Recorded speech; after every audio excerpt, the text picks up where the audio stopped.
자립지원편입니다. 주거편입니다. 진학편입니다. 경제편입니다. 법률편입니다. 아동권리보장원과 함께하는 자립지원교육 자립지원편입니다. 와. 안녕하세요. 자립의 필수적인 정보에 대한 교육을 진행하게 된 이동욱이라고 합니다. 우리 옆에 계신 자립 선배님 소개 부탁드릴게요. 네, 안녕하세요. 저는 자립 4년차 바람개비 서포터즈 11기 조규환이라고 합니다. 오늘 친구들에게 저의 자립 생활을 공유하면서 자립에 대한 두려움보다는 자신감을 얻길 바라는 마음으로 이렇게 오게 되었습니다. 두려움보다는 자신감. 멋진 소개 감사합니다.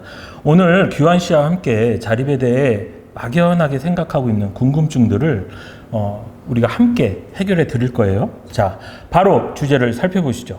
자, 규환 씨는 퇴소하고 자립 지원을 받았나요? 받았다면 어떤 걸 받아봤나요? 저는 퇴소하고 받은 자립 정착금 500만 원 그리고 매달 30만 원씩 자립 수당을 받았었습니다. 그렇군요. 그럼 디딤 씨앗 통장은 아직 가지고 있나요? 네, 가지고 있습니다. 2달 전에 전세 보증금 때문에 부분 해지를 했습니다. 그리고 전세 보증금을 제외한 나머지 금액들은 그대로 통장 안에 보관하고 있습니다. 야, 일단 정부에서 지원하는 자립지원 3종은 다 받고 계신 거네요. 아주 좋습니다. 근데 아직 퇴소 전인 이 방송을 보고 있는 우리 친구들은 정착금이 뭔지, 수당이 뭔지, 씨앗이 있다는데 무슨 씨앗인지 헷갈리는 분들이 많다고 합니다. 오늘 주제도 자립지원 내용인데 자립지원 안에는 무엇이 포함되어 있죠, 규환 씨? 네, 방금 말씀해주신 자립 정착금, 자립 수당, 디딤 씨앗 통장 이렇게 세 가지가 자립 지원에 포함되어 있죠. 그렇다면 지금부터 신청 방법이나 지원 금액 그리고 어떻게 사용해야 하는지 낱낱이 살펴봅시다. 어떻게 해요? 낱낱이 살펴봅시다. 자, 자립정착금에 대해 알아보도록 하죠. 자립정착금은 무언가요? 종잣돈, 비상금, 큰 용돈이죠. 맞아요. 자립정착금은 주거 안정을 위한 종잣돈이 될 수도 있고 미래를 위한 비상금이 될 수도 있고 생활비로 사용할 수도 있죠. 만 18세 이상 아동 양육시설 만기 퇴소 혹은 가정위탁에서 보호가 종료되면 자립정착금을 지원받을 수 있습니다. 규환 씨도 아까 퇴소하고 받았다고 했죠. 어떻게 신청했나요? 자립정착금은 퇴소 한 달 전부터 신청할 수 있어요. 저는 기관에서 선생님과 함께 자립정착금을 어디에 사용할 것인지 계획서를 써서 기관 선생님을 통해 신청했더니 딱 퇴소 일자에 맞춰서 정착금이 들어왔어요. 근데 만약에 혼자 신청해야 하는 친구들도 있을 텐데 그럼 어떻게 신청해야 하는 거예요? 퇴소 전 규환 씨처럼 기간 내 선생님과 함께 계획서도 작성해보고 신청하는 것이 원칙이지만 부득이하게 그럴 수 없는 경우들이 있겠죠. 그런 친구들은 아동 양육시설 또는 가정위탁지원센터에 신청 문의를 하면 아마 친절히 알려주실 거예요. 아니면 직접 시, 군, 구청 담당 행정복지센터로 가서 자립정착금 사용계획서를 작성해서 제출하는 방법도 있어요. 그럼 그쪽에서 확인하고 검토하신 후 그 친구의 본인 명의로 된 통장에 자립정착금이 입금될 겁니다. 그렇게 직접 신청하는 방법도 있었네요. 그렇죠. 그게 바로 자립의 시작입니다. 근데 규환 씨는 자립정착금 얼마 정도 받았나요? 저는 수도권 내 지역이라 500만 원 받았습니다. 이게 또 지역마다 정착금 액수가 조금씩 달라요. 먼저 인천은 800만 원, 부산은 600만 원, 부산 안에서도 장애아동은 700만 원입니다. 경기도와 광주광역시는 1000만 원, 서울 안에서도 서초구의 경우는 5년간 2,500만 원, 나머지는 기본 500만 원이라고 생각하시면 돼요. 확연히 차이가 나네요. 또한 2022년부터 지역 간 금액 편차 해소를 위해 자립정착금이 확대 추진 예정이라고 하네요. 규환 씨는 자립정착금 어디에 쓰셨나요? 저는 200만 원은 대학교 등록금, 200만 원은 노트북 구매 각각 사용했습니다. 근데 퇴소자분들은 어디에 썼는지 궁금해요. 그래서 제가 다른 자립 선배들의 자립정착금 사용과 관련해서 Q&A를 준비해 보았습니다. 함께 보시죠. 500만 원 받았습니다.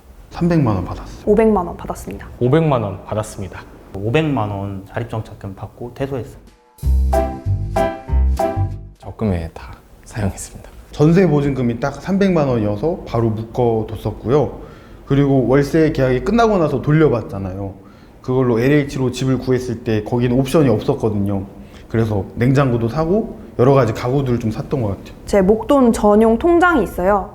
그리고 이제 거기에다 다 넣어놓고 이제 적금 상품 같은 거 좀 좋은 이율로 나왔을 때 이제 그걸 적금을 들어가지고 지금은 매달 30만 원씩 쪼개서 이제 저축을 하고 있고요. 남아있는 돈은 생활비로는 쓰지 않고 가끔씩 기숙사비나 아니면 학원비 뭐 이런 것들 목돈이 들어갈 때만 사용을 하고 있습니다. 저는 처음 집을 구했을 때 보증금으로 100만 원을 이제 내라고 해서 보증금으로 100만 원을 내고 또 제가 집을 구했을 때 집에 가구가 하나도 없어서 그 가구를 다 채웠는데 한 150만 원 정도를 썼던 것 같아요. 나머지 250만 원은 제가 저축을 하게 됐던 것 같아요. 주거 보증금에 많이 넣으셨으면 좋겠어요. 처음 이제 자립을 하셨을 때 LH를 구하니까 LH에 더해서 본인만의 돈을 더 더하면 좋은 집을 구할 확률이 높아지거든요. 학업 생활에 필요한 곳에 돈을 쓰시는 걸 추천하고 당장 급하게 돈이 필요한 게 아니라면 저축을 하시는 걸 추천합니다. 먹는 것이나 노는 것에 이렇게 돈을 한번 쓰기 시작하면 금방 또 돈이 소진될 위험이 있기 때문에 저는 최대한 저축을 해서 나중에 정말 필요한 시기에 그 정착금을 사용하시는 걸 추천합니다. 이 돈을 좀 아껴두다가 필요한 순간이 생겼을 때 그때 사용하라고 말을 하고 싶고요. 생활비는 자기가 번 돈으로 사용을 하고 자립정착금 받았던 건 저축했다가 나중에 뭐 집을 산다거나 아니면 급하게 병원을 가야 된다거나 이럴 때 좀 사용했으면 좋겠다라고 추천해주고 싶어요.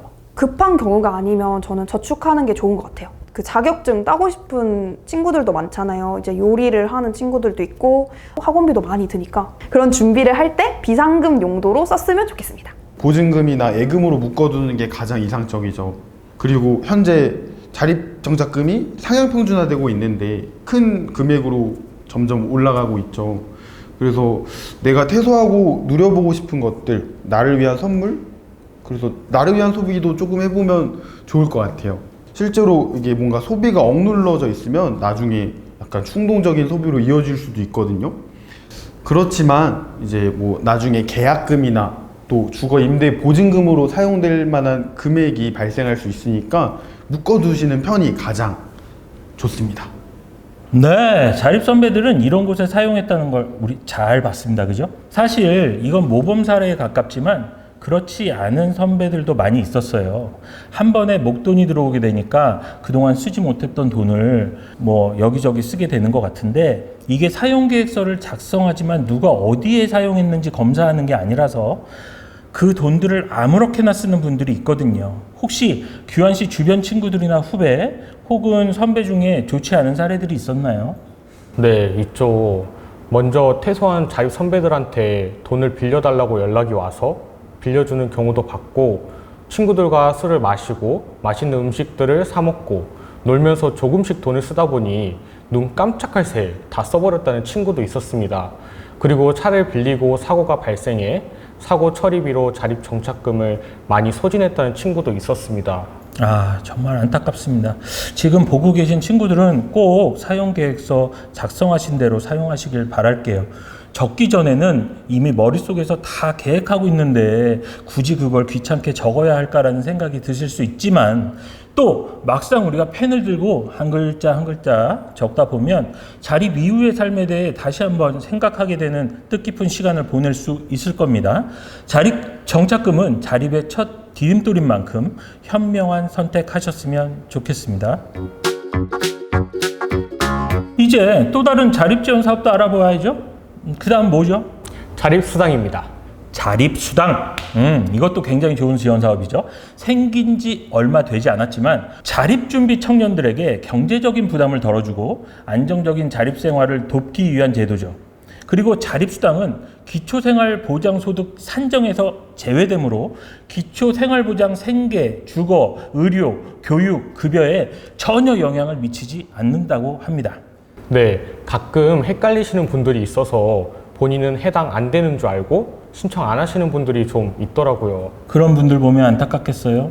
네. 우선 자립수당은 아동 양육시설이나 가정위탁 보호 종료 3년 이내 대상으로 지원이 되었었는데 2021년 8월부터 최대 5년 이내로 확대되었습니다.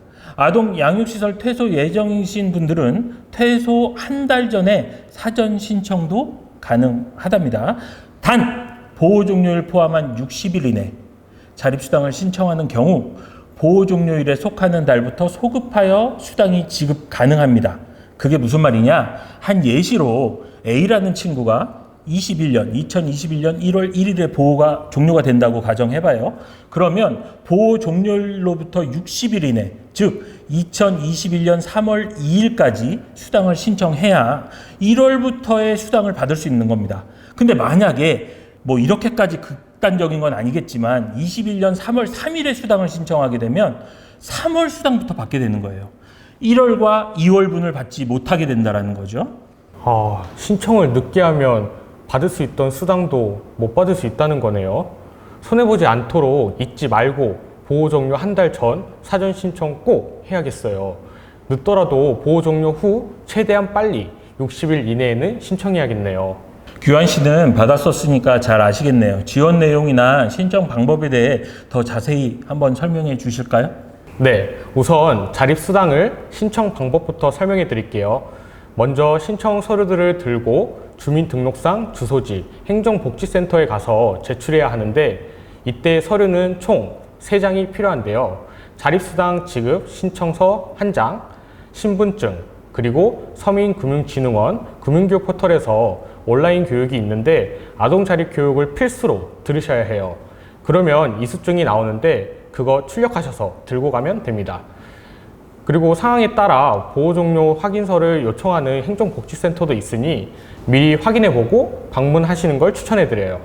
이렇게 신청하고 자립수당을 받게 되면 매월 20일에 30만 원씩 입금이 될 거예요. 자세한 신청 방법은 아름다운 재단 유튜브 채널에 아동권리보장원과 아름다운 재단이 함께하는 자립정착금 및 자립수당 신청 방법 영상에 신청서 작성부터 행정복지센터 방문까지 신청 방법에 대해 자세하게 나오니 위에 걸어두시는 관련 영상을 참고해 보시면 좋을 것 같습니다.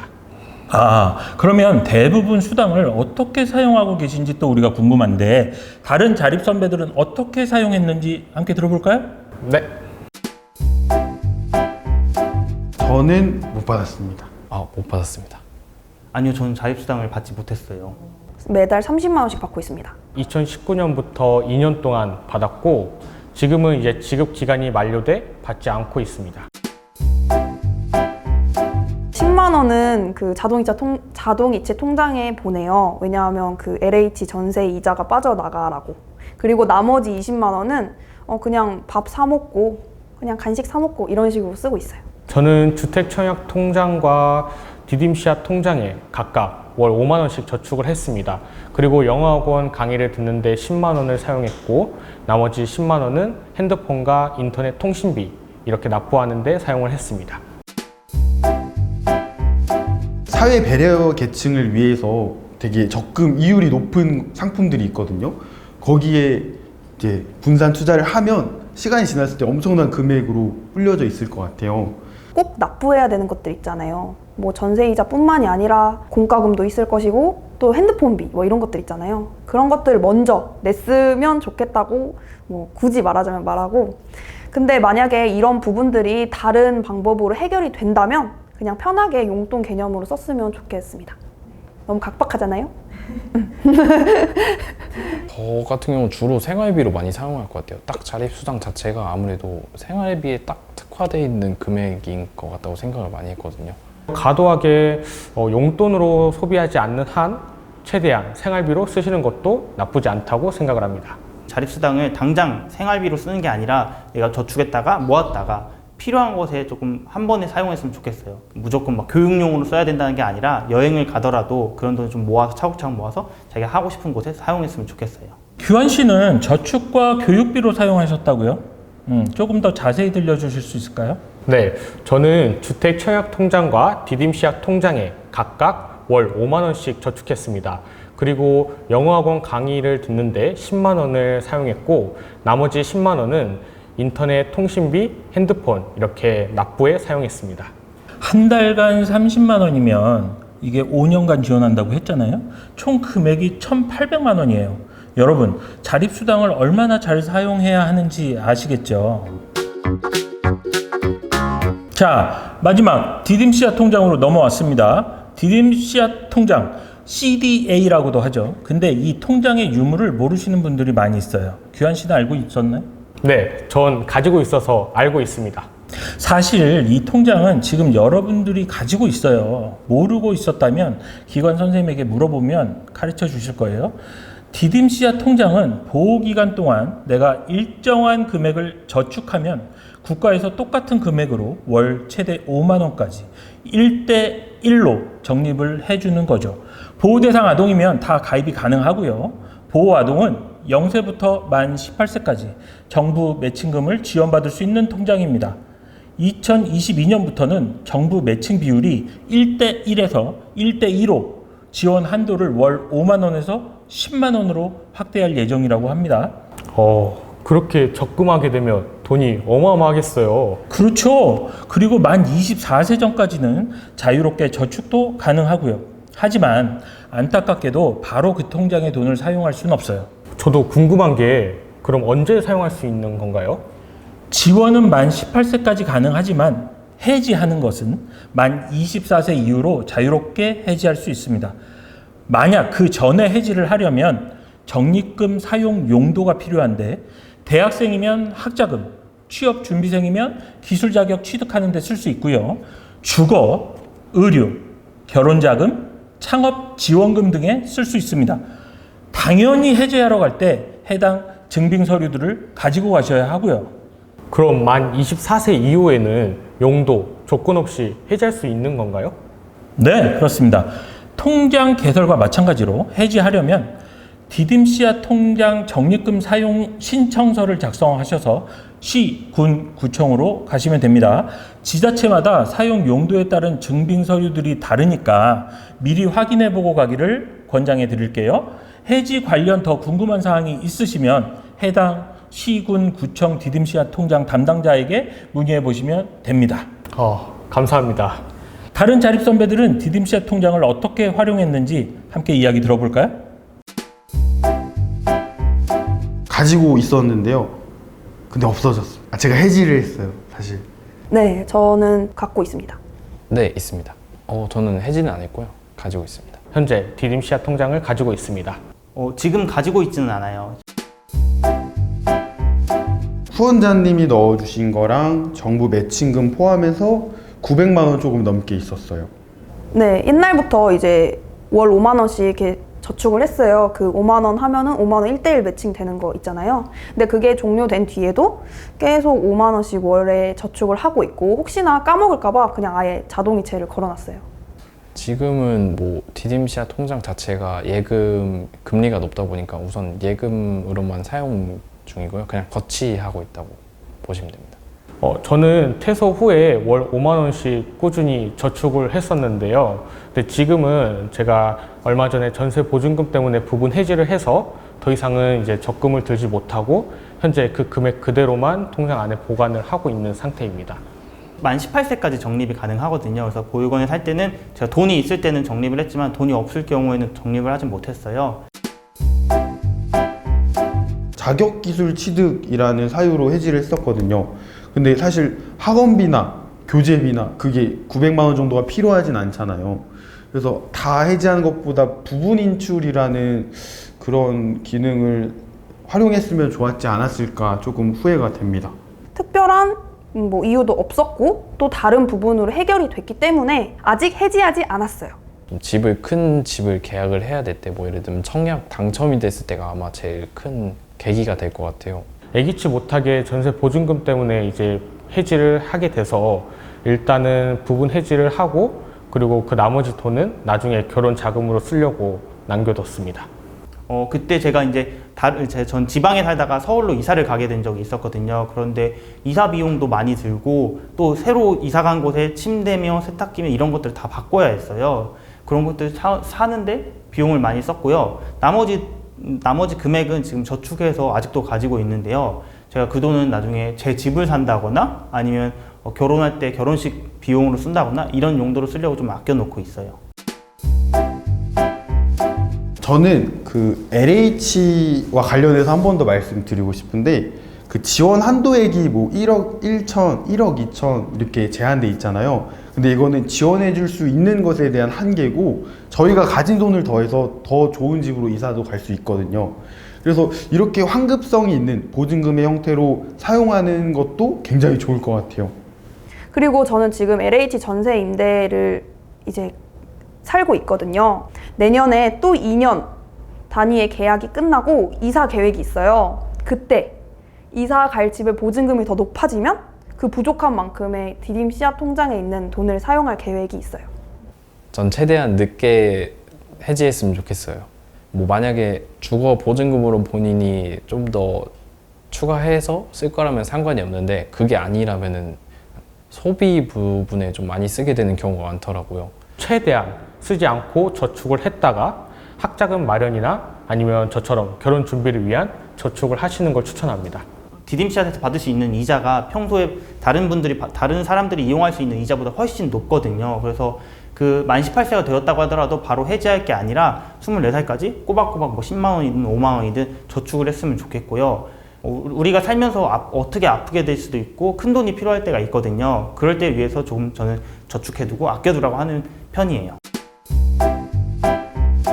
이제 디딤씨앗 통장은 만 24세가 되면은 생일이 지나면 앞서 말했던 뭐 여러 가지 목적에 충족이 되지 않더라도 자연스럽게 해지가 되거든요. 그때까지 가지고 계시는 게 가장 좋을 것 같아요. 꼭 필요할 때 쓰세요. 그러니까 당장 급한 비용은 그래도 자립정착금으로 해결을 할 수 있을 거예요. 그러니까 어느 정도 그걸로 해결하고 디딤씨앗 통장은 이제 훗날에 조금 멀리 보고 주거를 마련한다던가 뭐 그거에 보탠다던가 이제 내가 나중에 뭐 창업을 하고 싶다던가 이런 거에 멀리 보고 저축을 했으면 좋겠습니다. 그 부분을 소비 부분에 쓸 거면은 저는 개인적으로 좀 늦게 해지를 했으면 좋겠습니다. 한번 디딤씨앗 통장을 해지하게 되면은 그 뒤로부터는 통장에 있는 금액을 인출하시는 건 가능하지만 다시 예금을 저축하는 건 불가능하거든요. 디딤씨앗 통장에 저축 이율이 다른 은행들보다도 높다 보니까 저는 될 수 있다면 정말 최대한 해지를 하지 않는 방법을 추천해드리고 싶습니다. 디딤씨앗 통장에 대해 정말 다양하게 들을 수 있어서 좋았습니다.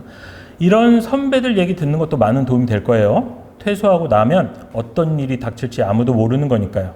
정말 아무도 모릅니다.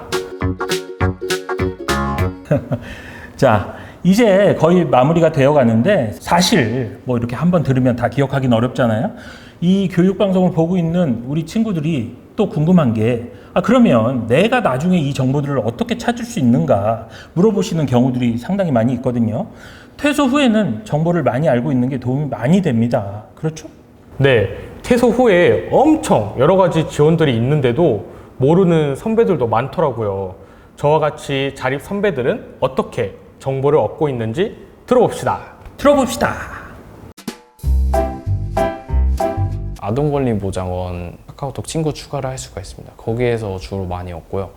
아니면 뭐 요즘에 보호 종료 청년을 활발히 활동하고 있는 분들의 인스타그램에서도 정보를 얻기도 합니다. 아동권리보장원에서 만든 카카오톡 채널인 아동자립 지원이라는 곳이 있어요. 근데 거기를 통해서 저는 이제 필요한 정보들을 알람으로 받기도 하고 제가 필요한 정보들을 클릭해서 찾기도 하고 그러고 있습니다. 자립 전담 선생님과 자립 정보 온 앱을 통해 자립을 얻고 있고 가끔씩은 인스타그램에 슬기로운 자립생활이라는 채널과 함께 복지로 사이트에서도 자립 정보를 얻고 있습니다. 하나는 이제 PC로 홈페이지나 복지로 같은 이런 홈페이지 있잖아요.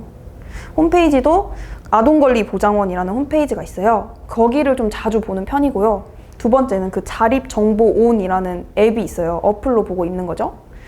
뭐 그걸로도 보고 있고 또 카카오톡에 이제 아동 자립 지원이라고 치면은 그 친구 추천을 할 수 있어요. 그래서 그 친구를 추가하면은 또 막 사업이 생긴다던가 아니면 뭐 장학금 사업이 생기면 그게 또 알람이 오거든요. 그런 걸로 보고 있어요.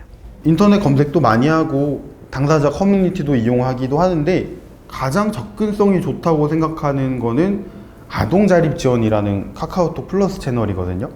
이제 아동권利보장원이 주관하에 운영하는 카톡방인데 어떤 지원 사업이 있으면 그 지원 사업 기간에 맞게 이렇게 딱 카톡이 오니까 정말 이용하기 편리한 것 같아요.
아니요, 따로 있지는 않고요. 그냥 생각날 때마다 검색을 하는 것 같고요. 너무 자주 보지는 않고요. 일주일에 한 번 정도? 소식이 뜰 때마다 찾아가서 보는 편이에요. 일주일에 하루 어느 요일을 정해서 알아보는 편이에요.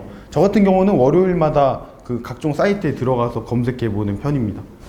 네, 일단 자립준비 청년만을 위한 이런 지원 제도라든지 장학금 제도 이런 게 주기적으로 올라오는 것도 아니고 대부분 신청 기한도 정해져 있다 보니까 저는 일주일에 최소 2-3번 정도는 검색을 해보고 있습니다.